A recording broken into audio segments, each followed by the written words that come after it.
Alhamdulillah, nahmaduhu wa nasta'inuhu wa nastaghfiruhu wa nu'minu bihi wa natawakkalu alayhi.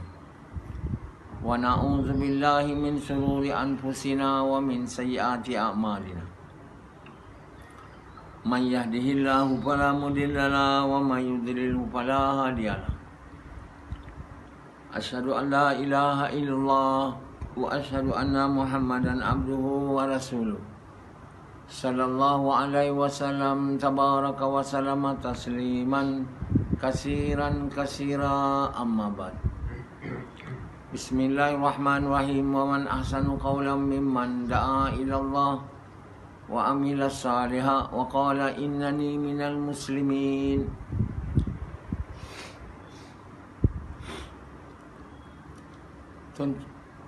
My dear brothers and respected elders, English is not our mother tongue, and yet we have to learn, because English is the language of the world. So Bahasa Malaysia or Bahasa Melayu is the language of the Malays, which has been made to be the national language of Malaysia. So every Malaysian should learn Bahasa Melayu or Bahasa Malaysia, and should also learn Bahasa English.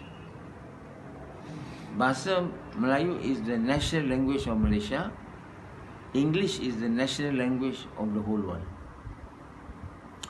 So since we're living in Malaysia and we're living in the world, we have to be proficient in two languages, at least.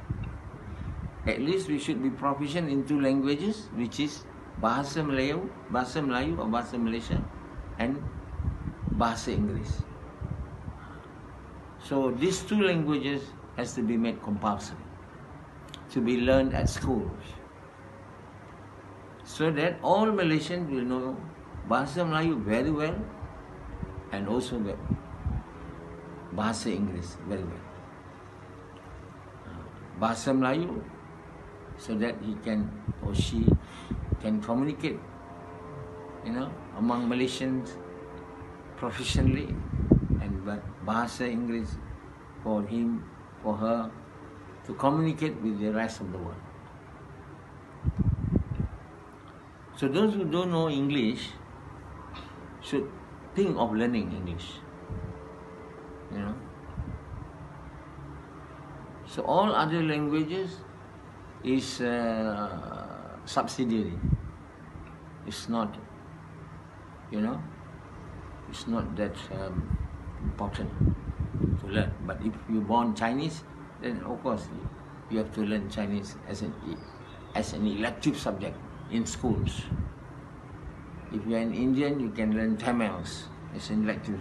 Besides Chinese and Tamil, Malaysians should be able to learn all other languages in the world as an elective subject, so that Malaysian will not only know English and Bahasa Malaysia, but they will know also some other languages of the people of the world.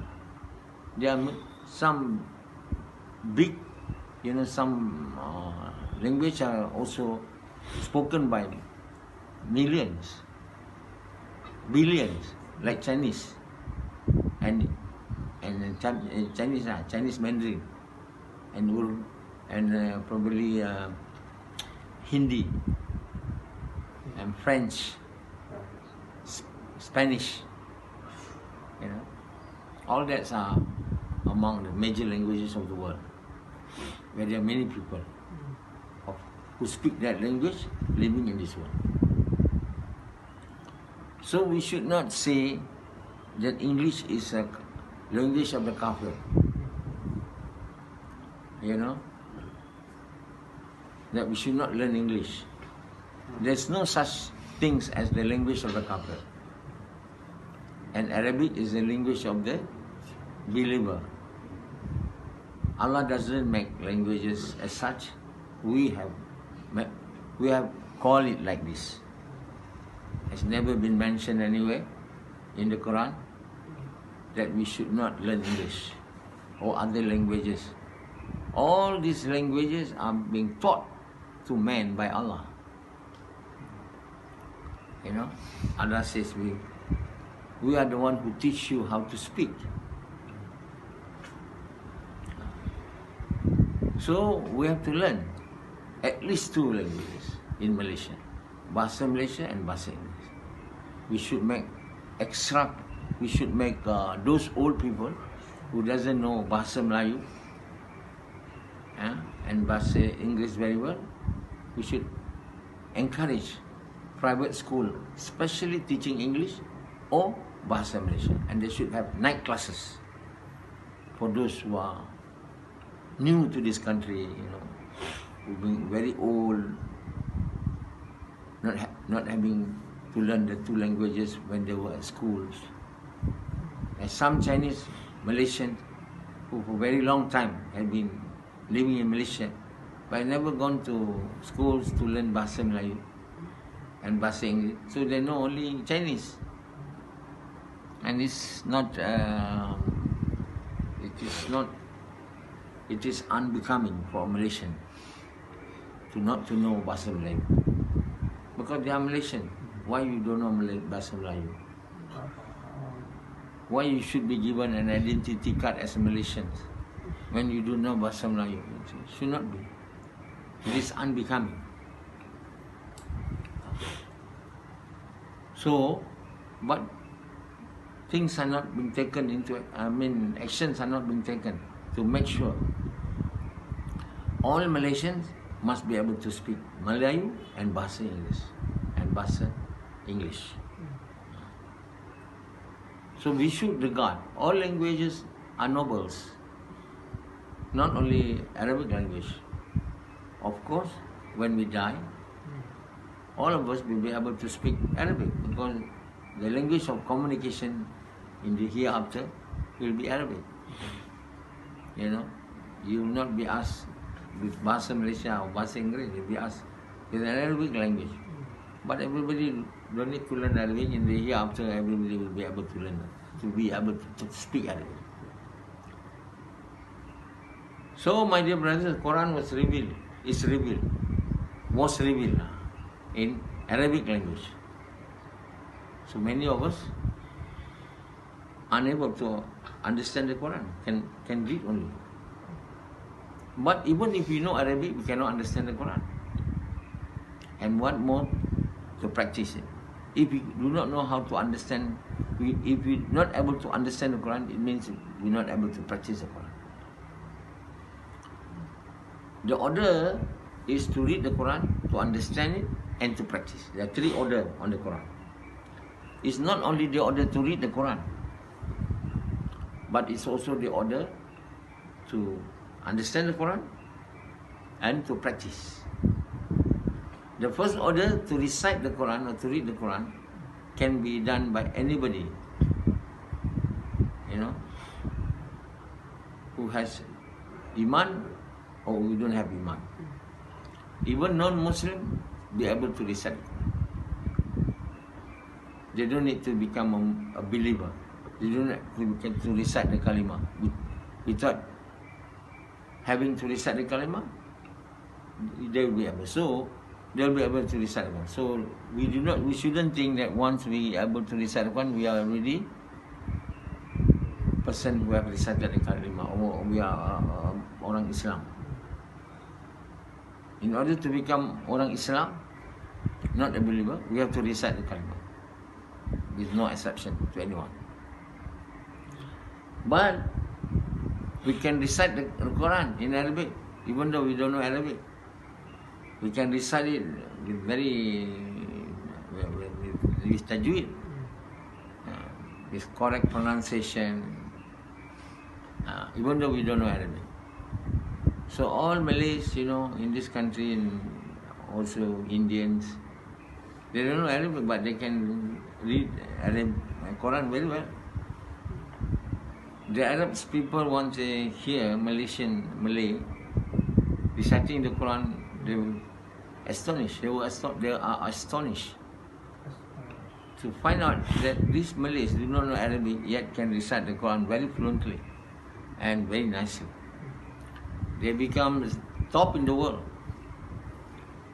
You know, Malaysians have holding musabaqah competition in reading Quran for the whole world, and Malaysian used to be the top, the juara, or the one who will get the first place in the Quran reading competition. But the second part, we are ordered to understand and to practice, and this one require iman and require taqwa, which we don't have. We don't have iman. Even if we have very weak iman, we will not be able to understand the Quran. Even the Quran has to be translated into English or into Malay, has been translated into English or into Malay, and yet with no iman, we cannot understand, we cannot translate it, and we cannot practice it. So it ends up that there are some Quran, there are effort going on making the translation of the Quran from Arabic into English and into Malay. But the one who translate the Quran, they only know Arabic, but iman very weak, or iman very weak, or almost no iman. Then as a result of that, they don't understand and they cannot translate properly. So even if you know English and you read the Quran the Quran which has been translated in English, you cannot understand also. This is what happened when I recite the Quran when I read the Quran in English to all of you, you don't understand. So as if the whole Quran, which has been translated into English, cannot be understood even by the people who know English. It means what? It means even if you, an Arabs, you have iman, you read Quran in Arabic, you don't understand. If the Quran has been translated into English, you are in English, you don't have iman, you can understand. Been translated to Malay, you can understand. You can read Arabic. If been translated into Malay, that's your language, but you cannot understand because you have very weak iman. This factor, Muslim doesn't. This factor, the reason as why we don't practice Quran now correctly, the whole entire world, not because we do not know Arabic. Even the Quran, which in Arabic translated into our own language, we cannot understand everything, and therefore we cannot practice. So if we cannot understand, then we will understand wrongly, and then we will practice wrongly. So that's a result. That's the reason why Allah started the Surah Baqarah. That I do not reveal this Quran sent to you except as a guidance to those who have taqwa. That means Allah says, I do not send this Quran to you except as a guidance to those who have iman, very strong iman. That's taqwa means. They don't understand this ayat. That's the reason as to why all this while we never think about making effort on iman. Nothing. We only making effort on, we say, ilmu. Even then we don't, actually. We only know only. Ilmu is not ilmu actually. Sitting down and listening to kitab, listening to hadith and Quran, and lecture, and that we getting ilmu. We don't get ilmu there, we get information. And information and ilmu is just different. We call it Malay maklumat, English information. But it's not ilm, it's not ilmu. Ilmu means to know what Allah wants. So in order to be able to understand what Allah wants from reading the Quran, we have to have iman. Not very only iman, it's very strong iman. Now you do not know what Allah wants, even though you read Quran. Even you read Quran which has been translated into Malay or into English, you still do not understand what Allah wants. Even if you read the tafseer already, now tafseer Ibn Kathir and all this, Even then you don't understand, because the one who make tafseer themselves do not know what Allah wants. So all Muslims all over the world do not know what Allah wants, even though they read Quran, and they don't know why they have to read Quran. Why?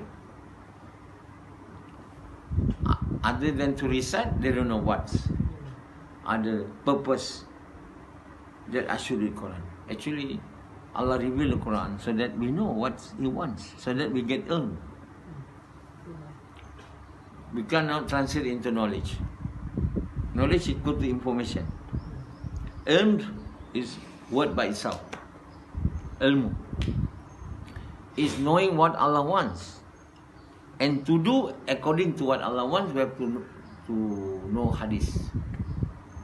We have to know what Nabi SAW had done, how Nabi has done.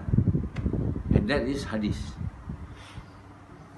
So to know, the first thing we have to know what Allah wants. That is from the Quran, not from Nabi SAW, not from hadith. In order to be able to know that, we have to have iman, very strong iman. Allah says that person who has very strong iman, taqwa, who believe in the unseen. You know, who believe in the unseen. In order to be able to believe in the unseen, in Allah, our heart, our belief on the seen has to be deleted.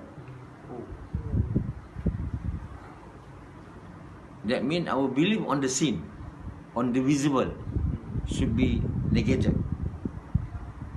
or eliminated, replaced by the belief on the unseen, which is Allah, right?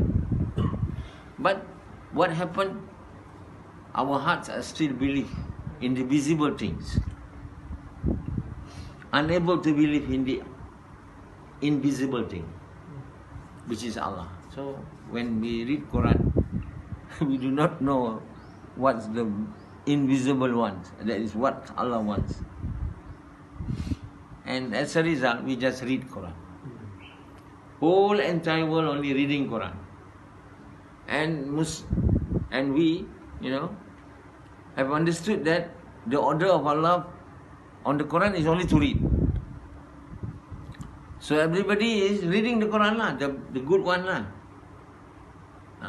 We don't call Muslim. I don't like to call Muslim, but we are not even Muslim. We are only people who have entered Islam. Muslim is one who have put all their desires out and replaced with the desire of Allah. So how could we call ourselves Muslim? We are only person who have entered Islam. We only know how to read Quran.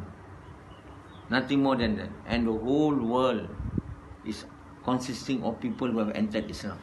None become Muslims, except a very few.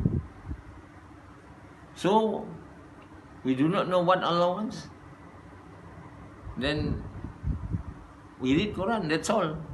And we think that the order is only to read Quran. So, everybody is sending their children to learn how to read Quran. Then after that has completed, no more.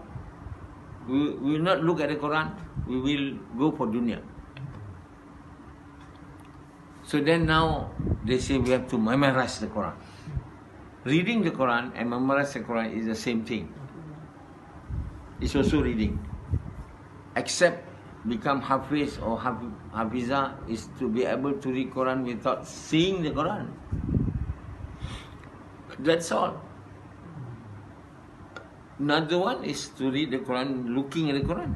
The other one without looking at the Quran, but they don't understand. Both of them not be able to understand and to practice the Quran if they don't have taqwa. So how to become people of taqwa has never been dealt with by all the scholars and so-called ulama of the entire world. So they only recite the Quran and recite kitab. Their work is only to recite the Quran to the people and to recite the kitab. And that is called ilmu to them. Is that not ilmu? That is to obtain information. This is the gross error which has been committed by the entire people who have recited the kalimah. the whole entire world who have recited the kalima only knows the kalima, only doesn't know the haq, the demand which are required by Allah to those who have recited the kalima. What is the demand? What is the haq? What is the responsibility which are related to the recitation of the kalima? Somebody who has recited the kalima, he has already telling to Allah that I'm ready to bear the responsibility which are associated with this recitation of the kalima. It's just like a person who recite the kalima nikah. You know, when I recite the kalima nikah, nikah means marriage, then I'm telling to that girl and to everybody and to Allah that I'm ready to bear responsibility related with the recitation of that kalima nikah or kalima marriage. But Hanzalah did not understand that. He said he want to get married. No work, no money. You know, Hanzalah's Asdi from Kajang. He said, I want to get married. I want to ask my parents to give me the room so that I can do sex with my wife in the room in the underground, in the ground floor. And that's all he understand. I said, no. And he want to go and talk to the son of that woman, you know.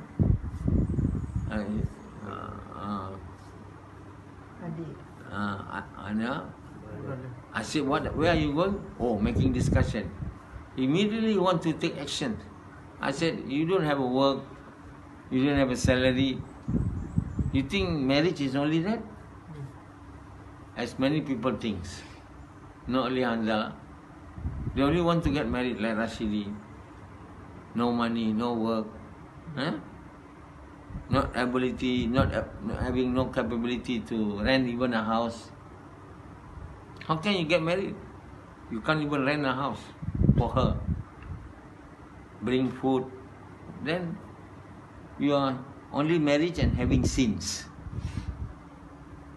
You get married but you get sins also. So this is what's going on. So because why? We say we recite the kalimah nikah and that's it. There is no responsibility associated with it.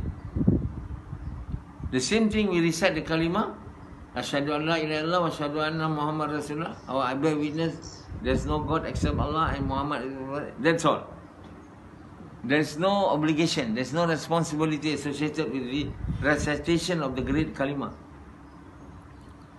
That's all. I'm a Muslim, call ourselves Muslim. We are not Muslim.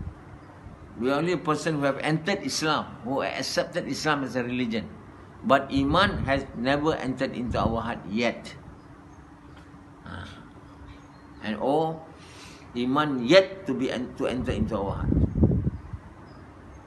So how the Iman, the Kalimah, will be able to enter into our heart? Who will do the work of installing the Kalimah into our heart? None but Allah. But we don't bother about it. We don't bother about trying to make Allah to install it into our heart. Never bother. We only recite the kalimah, that's all. We are thinking with this we will enter paradise. And that's it. And while we're living in this world, we do what we like. What we want. So this is wrong. It's very wrong belief. To say that we can do whatever we like and then we recite the great kalimah, or we can recite the kalimah nikah to any woman and then we can do what we like.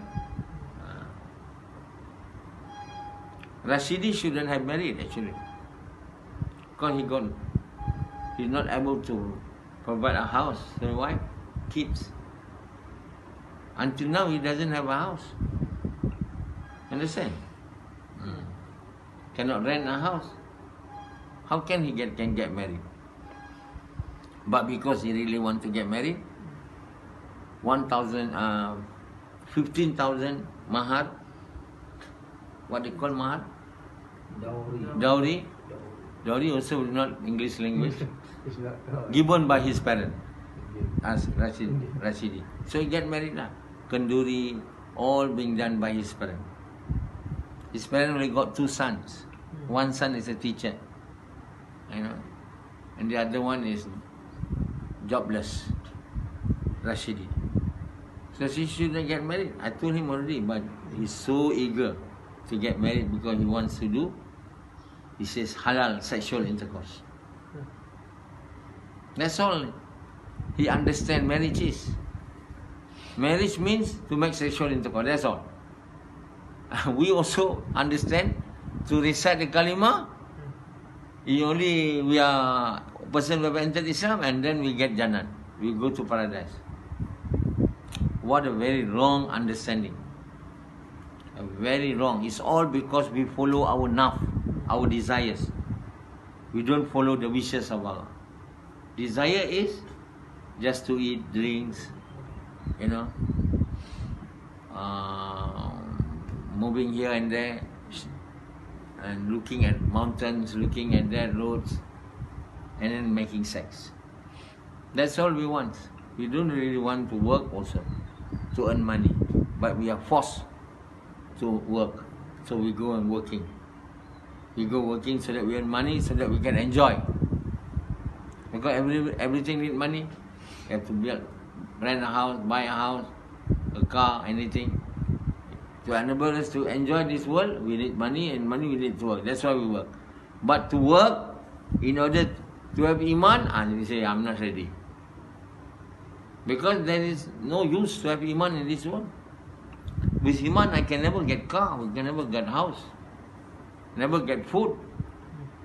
We can't go to the shop, my mother says, and tell, I'm praying, give me a kilo of water, a kilo of meat. Nobody will give you. They want money also. So everybody will see money. So now, the only work we are willing to do is to work to earn money.